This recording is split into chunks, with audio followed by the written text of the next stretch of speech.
From the New York Times, I'm Sabrina Tavernisi, and this is The Daily.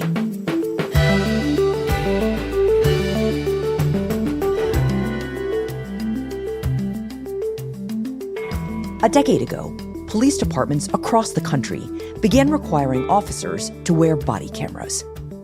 It was the single biggest change to come out of the police reform movement, a piece of technology that promised accountability in policing.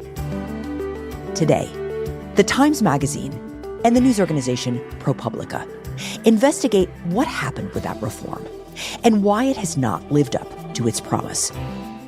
I spoke with ProPublica's Eric Umansky. It's Monday, January 29th.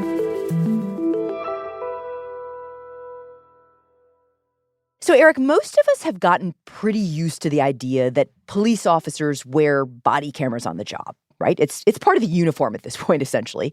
And it was one of the big things to come out of the police reform movement over the last decade. And activists had a lot of hope for these things. You are an investigative reporter, and you have been looking into body cameras and the fate of body cameras as a reform. When did you start becoming curious about them?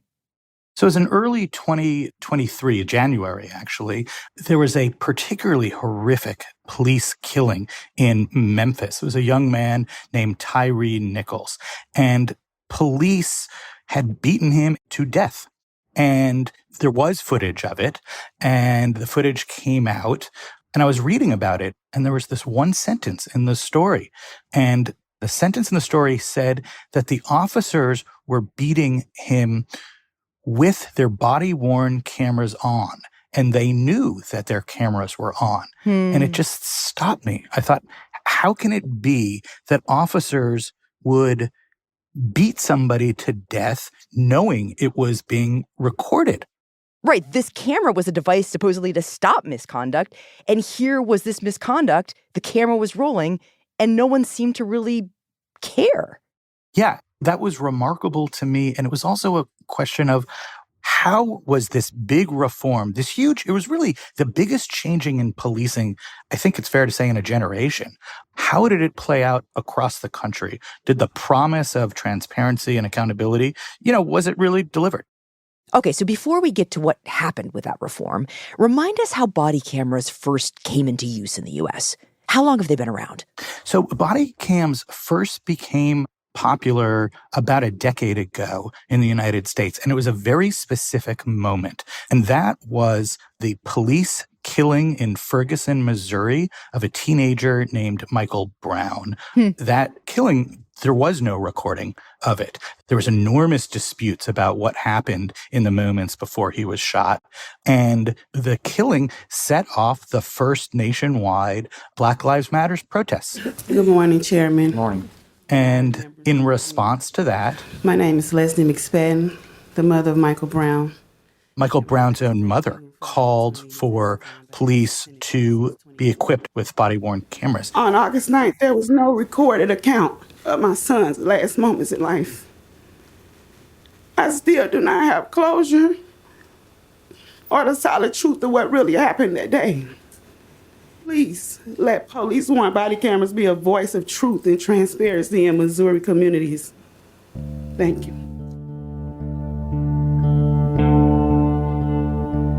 So then body-worn cameras began spreading incredibly quickly around the country. The Justice Department announced $20 million in grants to get body cams on cops nationwide. And President Obama endorsed them and put federal money toward them. Part of the reason this time will be different is because the President of the United States is deeply invested in making sure that this time is different. And it was really an idea that appealed across the political aisle. This is going to strengthen the people of South Carolina. This is going to strengthen law enforcement. Nikki Haley, then the governor of South Carolina, became the first governor in the country to require officers to wear body-worn cameras. And, the notion behind all of this was that you would have footage that would do actually a kind of a whole variety of things. One is that there would be transparency so that community members could see for themselves what officers were doing and were not doing. Then you also have the accountability if officers were engaged in misconduct, that they would suffer some consequences for it. And then the third thing was really the kind of great hope, which is that if officers knew they were being recorded, they wouldn't engage in misconduct in the first place. That, they wouldn't beat people or shoot people unnecessarily. That was the hope behind all of it.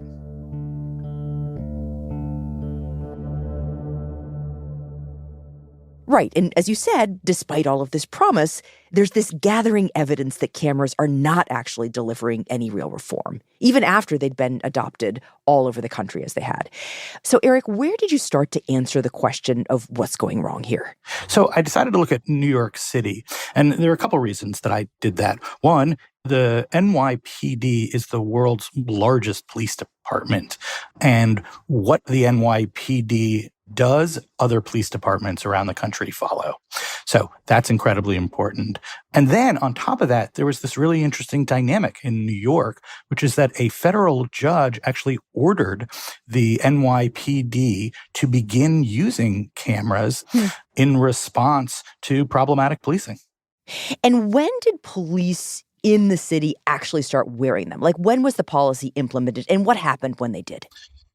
So in 2017, the then Mayor de Blasio and the then police chief gave a press conference in which they said, "This is the first day of the era of body-worn cameras, and that means we are going on a pathway of transparency and accountability. We are rebuilding trust between the community and police, and it is a new day for accountability and transparency. Mark my words, this is going to make us safer." And so just a few months after the press conference and all those promises, the first killing by police officers in New York City is captured on a body-worn camera, and all those promises are put to the test. So police got a call to check in on a young man named Miguel Richards, 31 years old, Jamaican college exchange student. He lived in the Bronx, and his landlord hadn't heard from him in a while. And so the police officers show up, and after 15 minutes, they shot him to death. God. And a week later, police decide to disclose some of the footage.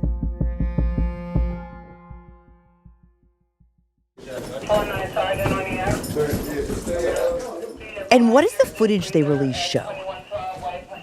Officers walk into this apartment. Guys, back up. Back up. Go back to the door.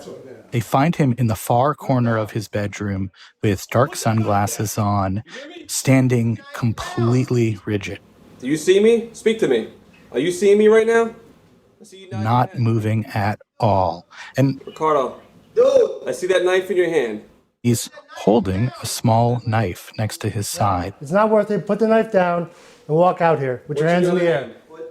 And they tell him to drop the knife, and he doesn't do so. This is not going to end well for you if you don't put that down.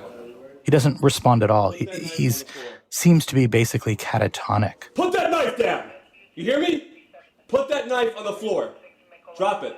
And over the course of 15 minutes, the officers get increasingly concerned. In part, they worried that he had a gun, that they couldn't see his other hand. You understand, you are seconds away from getting shot if you don't tell us what's in your other hand. Let me see where the other hand is. And another officer comes with a taser. I'll advise Central, just have a unit with a taser come over here, please. But before the officer with the taser can even use it... He's got a knife and a gun. There's a gun there. Drop the gun, dude. Drop it. Gun. One of the other officers decides to fire his gun. You want to take him down? Yeah. Yeah. Just go. Yeah, just go. He might have a gun. Just hit him.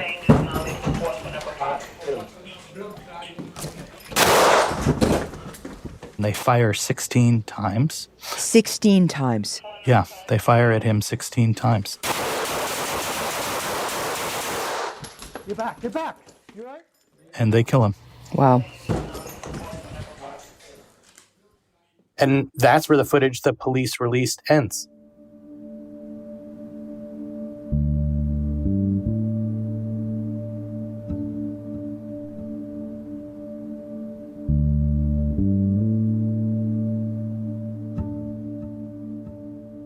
And what did people think once that was made public, once the footage was made public? So the police commissioner, in an accompanying internal message, said sometimes the use of deadly force is inevitable and that the officers did the right thing. And as part of the message, he said, it reflects that all officers show tremendous restraint.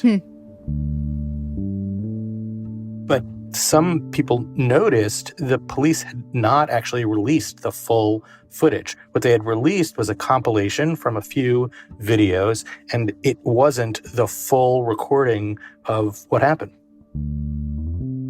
And so a public interest lawyer soon after the shooting actually filed a public records request for the full footage. The police department rejected her request. She kept pushing and went back and forth with the NYPD for well over a year. And then a judge finally ordered the police department to hand over the full footage. What did it show? Holy shit.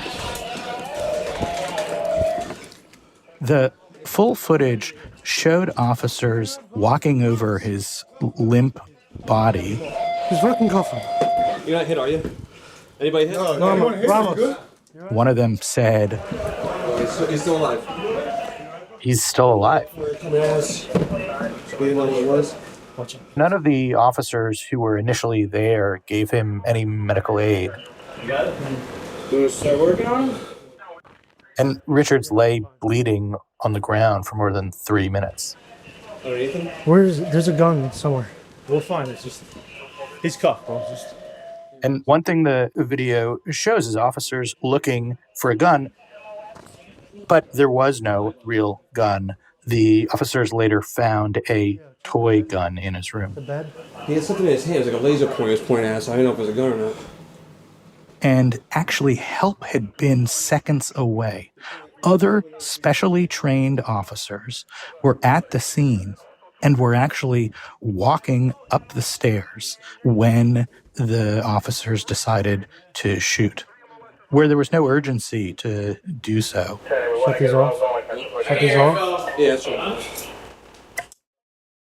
So this new footage shows a much more complicated picture, and one that calls into question the behavior that the police commissioner previously said was okay. Yeah, the footage and the internal investigation together show a really different picture. In fact, actually, the NYPD's investigators concluded that Richards had not been a danger to anyone, that he was, quote unquote, contained. And the investigators had recommended punishing the officers for their conduct. And then the police commissioner had decided to just simply ignore them. So, Eric, this seems to kind of fly in the face of what people working on police reform had hoped, right? That the footage from these cameras would be a clear window into what happened. And in this shooting, the initial footage did not tell us the full story. What do you make of this? So I think fundamentally what this tells us is that having a little black box on officers' chests recording everything they do isn't enough.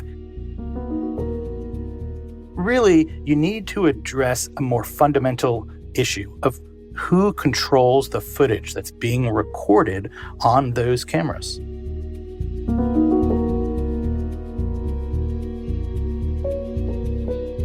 We'll be right back.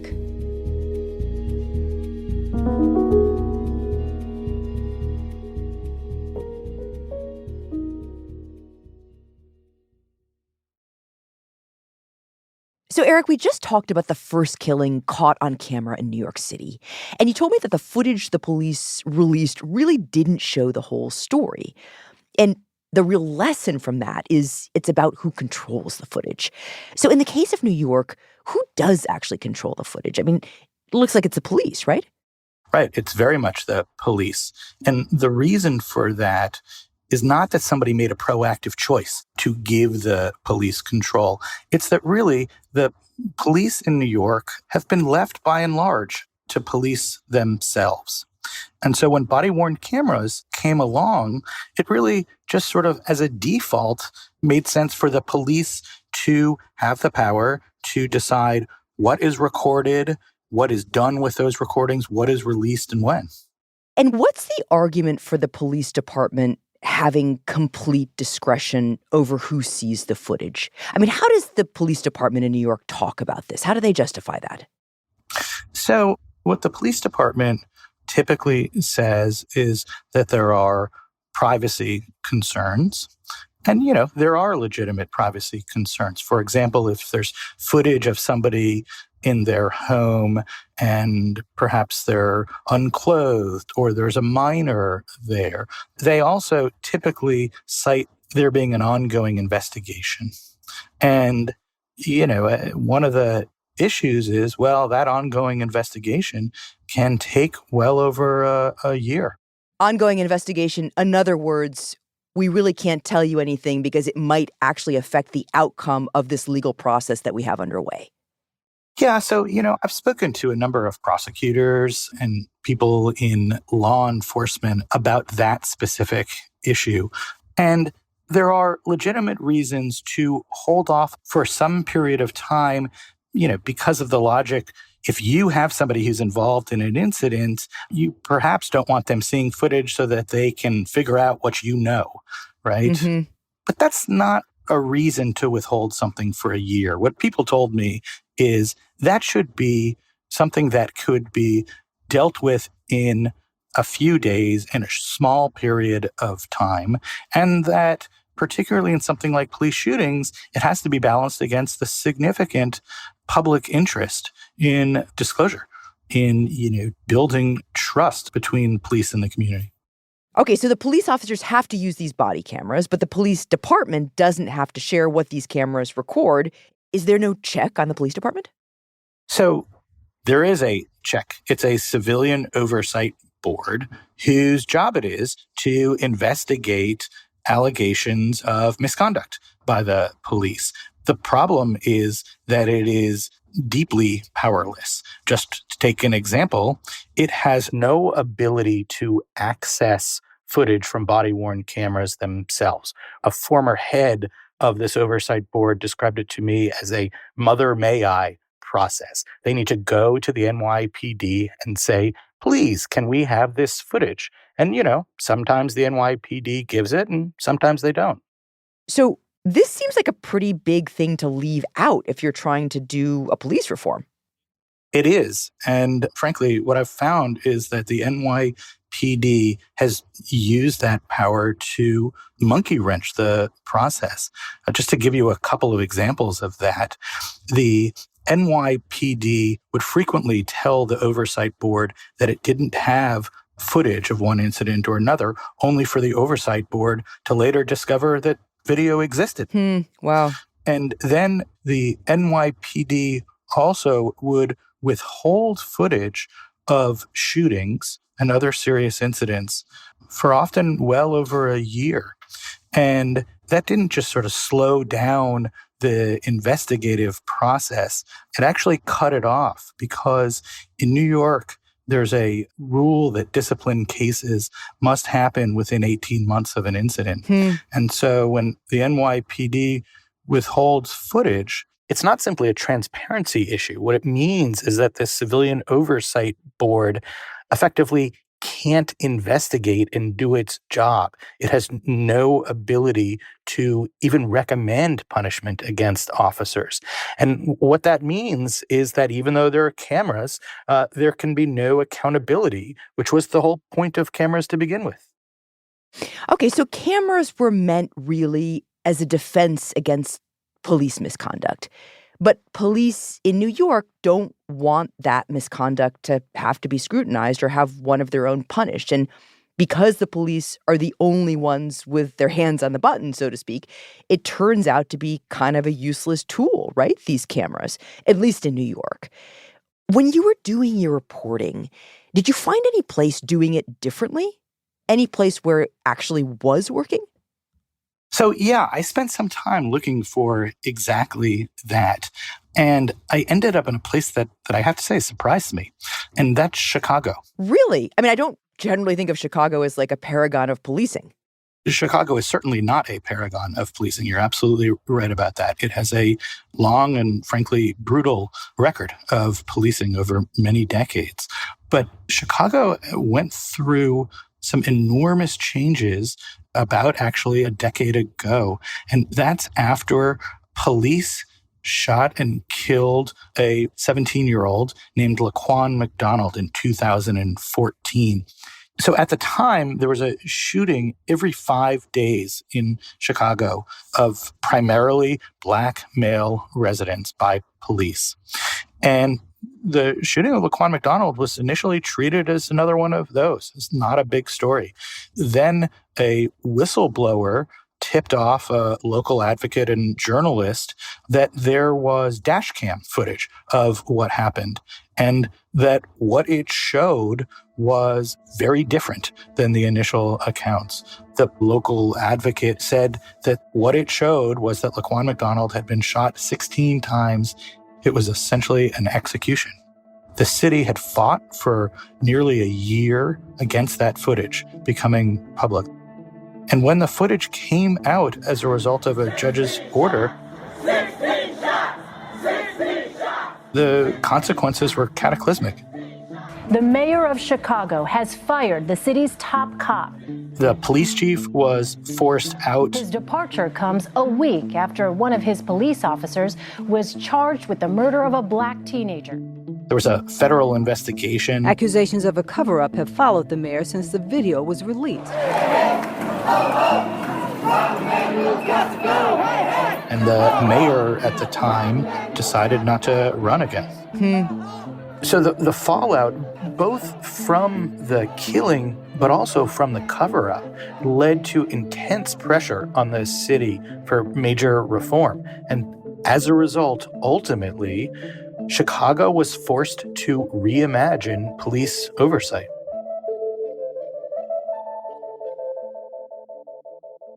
And what changes emerged after the scandal? What happened? What did Chicago do? So just to take some examples, they dissolved their ineffectual civilian oversight agency, and they created a new one. And as part of this process, remember, the footage had been so critical in Laquan McDonald's case.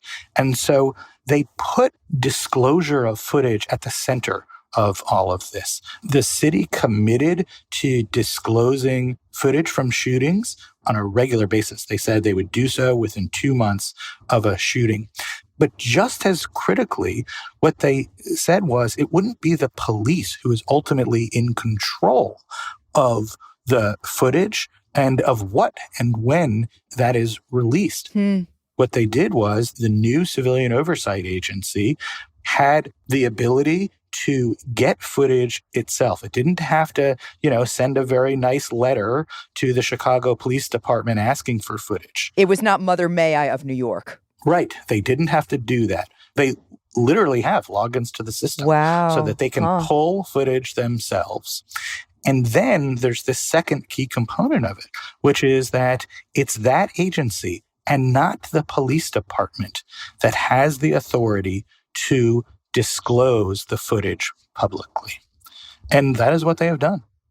Wow, so a very different scenario from New York. And going back to the earlier part of our conversation, this would seem to be a real way to make cameras the tool that activists imagined that they would be, right? By spreading around the power to control the footage to other things like these civilian boards, taking the monopoly away from the police department. So, Eric, what is the effect of this reform on the numbers of police shootings in the city? Has there been a change in the numbers since it was implemented? So in Chicago, in the days since Laquan McDonald and all of these changes have been implemented, and, I should say that there were a enormous number of changes in Chicago. It wasn't simply cameras, but there have been real significant, measurable, critical changes. So police shootings have dropped by roughly half Before I had said that there was one every 5 days. Last year, there were 22 in all of last year. Wow, that's a big drop. Yeah, it's a significant drop. And it's not the only drop. Use of force has also gone down by officers by about a third. And so you see real significant changes in Chicago. And, lots of folks I spoke with there emphasized things are not perfect there. You still have officers frequently not turning their cameras on when they should. And you still have the police department trying to create a narrative, for example, around shootings, but it's much more difficult for them now that there's a third party that's releasing all the footage. So, Eric, we have two cities that look pretty different in terms of their approach to reform, right? So, across the United States, are there more New Yorks or more Chicagos? Which is typical? So, New York is typical. We actually found that even in police shootings, the most extreme use of force that police can engage in, police are more often than not releasing footage. So you really have lots of places looking like New York. I've been reporting on this issue for basically a year. And throughout it, I've been asking, can you tell me of an instance where the police are not in charge of disclosing footage? And throughout it all, I could only find one, and that's Chicago. So how applicable is Chicago to the rest of the country, Eric? I mean, you said it's singular now, but could it be some sort of model in the future? Yeah, so I think it could be. I mean, there's no natural law that says there must be weak civilian oversight of policing in the United States. What it requires, frankly, is political will on behalf of mayors and other local leaders to say that this way isn't working and that there is actually another way to do things. What happened in Chicago, it took a horrific scandal to force change. But there's no reason there has to be a horrific scandal in every city. I mean, it's we as taxpayers who are paying for this technology, and it can be useful, it can be put to good use, and it can make a difference.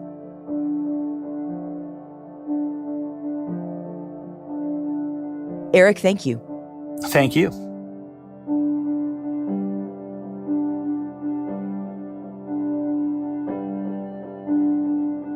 We'll be right back.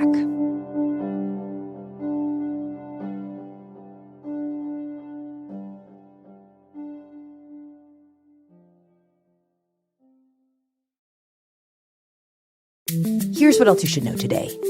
On Sunday, 3 American soldiers were killed and 25 were injured in a drone strike in Jordan.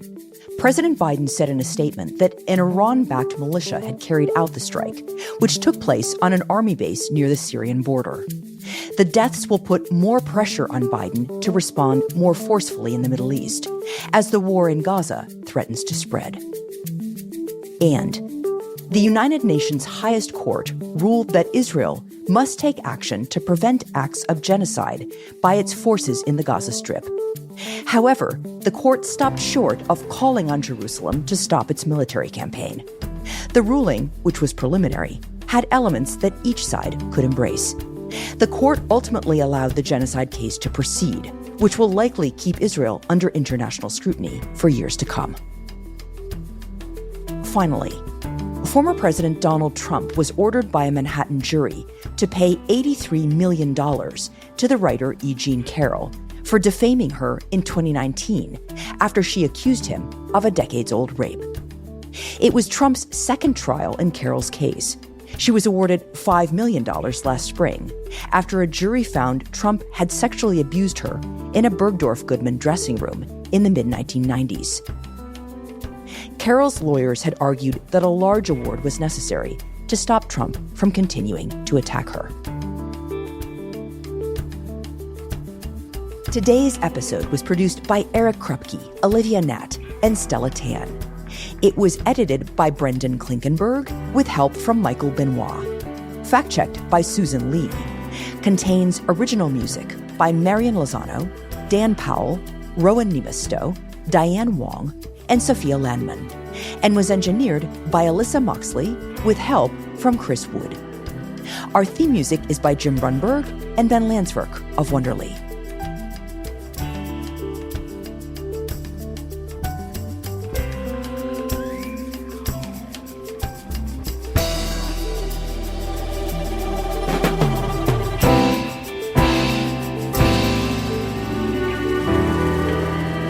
That's it for The Daily. I'm Sabrina Tavernisi. See you tomorrow.